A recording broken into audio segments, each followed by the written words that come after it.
Hi guys, today I will show you how to create Uber Eats delivery account. So, in order to do this, first of all, navigate to any browser on a PC, go to the search bar and type in Uber Eats and hit enter. Now, navigate to this site, that is www.ubereats.com.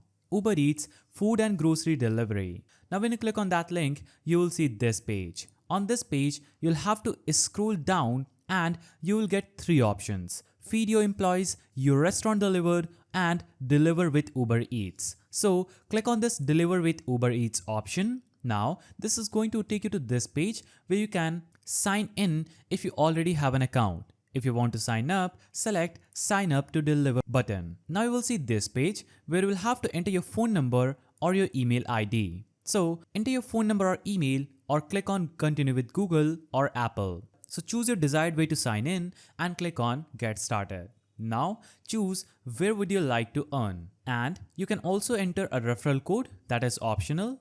Now click on next. Now you'll see this page where you can choose how you want to earn with Uber. Whether you want rides and delivery with the car, rides with the car, deliver with a car, deliver with a scooter, or deliver with bicycle. So choose your desired mode of transportation that you want to deliver with and click on continue. Now you'll have to do a background check. Click on agree and enter your social security number on this page and click on I agree and acknowledge. After that, Uber Eats will do a background check on your information provided. You'll have to provide vehicle information, submit required documents, and your submitted documents will undergo a background check. And after the background check is completed, Uber Eats team will contact you back with the information you have provided or the number you have given them, and you will be successfully able to sign up on Uber Eats as a delivery partner. So that's how you create Uber Eats delivery account. If you found this video helpful, please don't forget to give it a thumbs up,